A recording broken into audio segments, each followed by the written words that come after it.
നമസ്കാരം. എൻ്റെ ഈ കുഞ്ഞു ചാനലിലേക്ക് നിങ്ങൾക്ക് ഏവർക്കും സ്വാഗതം. നമ്മുടെ കുട്ടികളുടെ ബുദ്ധിവികാസത്തിനും വിദ്യാഗുണത്തിനുമുള്ള ചില കർമ്മങ്ങളുണ്ട്. അവ ഏതെന്ന് നമുക്കിന്ന് നോക്കാം. കുട്ടികൾ ജനിച്ച ഉടൻ വയമ്പും സ്വർണവും ഉരച്ച് തേനിൽ ചാലിച്ച് നാവിൽ തേച്ചു കൊടുക്കാറുണ്ട്. അവരുടെ നാവിലെ കഫാംശം മാറി അക്ഷരസ്ഫുടതയും വാഗ്വിശുദ്ധിയും ലഭിക്കാനാണ് ഇത് ചെയ്യുന്നത്. ശുഭമുഹൂർത്തത്തിൽ, പ്രത്യേകിച്ച് സ്വാരസ്വത യോഗമുള്ളപ്പോൾ ഇത് ചെയ്യുന്നത് കൂടുതൽ ഫലപ്രദമാണ്. കുട്ടിയുടെ ജാതകത്തിലെ 5-ാം ഭാവം, 2-ാം ഭാവം, 9-ാം ഭാവം തുടങ്ങിയവയെ വിലയിരുത്താം. 5-ാം ഭാവാധിപനെ വിരിച്ചിട്ടുള്ള ലഘുമന്ത്രങ്ങളോ നാമങ്ങളോ പതിവായി കുട്ടി ജപിക്കുന്നത് ഒരു ശീലമാക്കുക. ചെറുപ്പത്തിൽ തന്നെ ജപം ശീലിക്കുന്നത് അതീവ ഫലപ്രദമെന്ന് പല ആചാര്യന്മാരും പറഞ്ഞിട്ടുണ്ട്. ഇതുമൂലം ഏകാഗ്രത, ബുദ്ധിക്ക് തെളിച്ചം, മനോശുദ്ധി തുടങ്ങിയവ കൈവരുന്നു. ഒരു ഉത്തമ ഗുരുനാഥന്റെ നിർദ്ദേശപ്രകാരം മാതാപിതാക്കൾ ഇക്കാര്യം ശ്രദ്ധാപൂർവം കുട്ടിയെ കൊണ്ട് ചെയ്യിക്കുന്നത് നന്നായിരിക്കും. 5-ൽ ശനി അശുഭ ഫലദാതാവായി നിന്നാൽ മനോജഡത, ആലസ്യം തുടങ്ങിയവ അനുഭവപ്പെടും.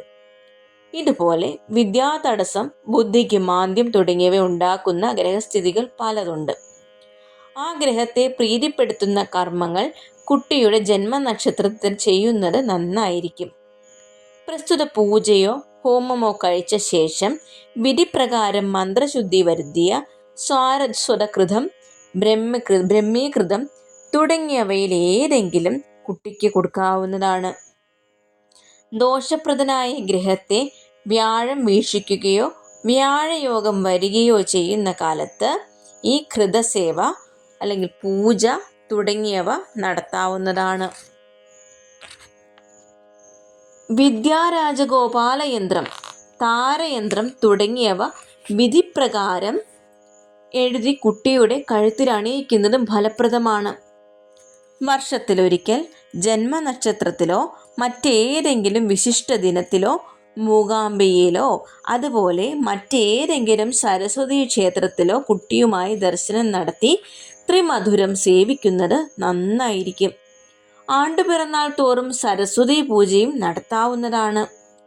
കുട്ടികളുടെ ബുദ്ധി, സ്വഭാവം തുടങ്ങിയവയെ ഭക്ഷണരീതി വലിയ അളവിൽ സ്വാധീനിക്കുന്നുണ്ട്. ജാതകത്തിൽ 5-ൽ ശനി, ചൊവ്വ, രാഹു, ദുർബലനോ രാഹുകേതു യോഗമുള്ളതോ ആയ ചന്ദ്രൻ എന്നീ ഗ്രഹങ്ങളിൽ ഏതെങ്കിലുമോ ഒന്നിലധികമോ നിന്നാൽ കുട്ടിയുടെ മാനസികമായ വളർച്ചയ്ക്ക്, സ്വഭാവ രൂപീകരണത്തിനും ശ്രദ്ധാപൂർവമായ പരിരക്ഷ ആവശ്യമാണ്. ഇത്തരത്തിൽപ്പെട്ട കുട്ടികളെ സാത്വികമായ ഭക്ഷണരീതി ശീലിപ്പിക്കേണ്ടത് അത്യന്താപേക്ഷിതമാണ്. പ്രത്യേകിച്ച് ചൊവ്വയെപ്പോലെ ഒരു ഗ്രഹം അനിഷ്ടനായി 5-ൽ നിന്നാൽ കുട്ടി തീവ്രമായ മനോസംഘടനയോട് കൂടിയവനാകും. ഈ ഘട്ടത്തിൽ മാംസാഹാരം, എരിവും പുളിയും കൂടുതലുള്ള ആഹാരം തുടങ്ങിയവ ശീലിക്കുന്നത് ആ തീവ്രത വർദ്ധിപ്പിക്കുവാനേ ഉതകൂ. സൂര്യൻ, കേതു എന്നീ ഗ്രഹങ്ങൾ അനിഷ്ടരായി 5-ൽ നിന്നാൽ മനോജഡത, മാന്ദ്യം തുടങ്ങിയവ അനുഭവത്തിൽ വരാം.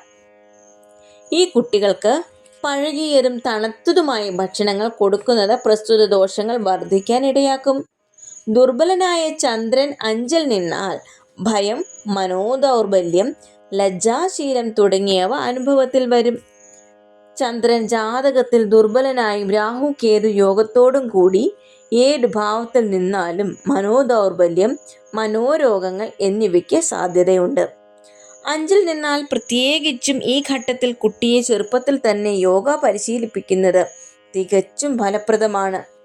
ജാതക പരിശോധനയ്ക്ക് ശേഷം യോജിച്ചതായാൽ ഈ കുട്ടി മുത്ത് ധരിക്കുന്നതും നന്നായിരിക്കും.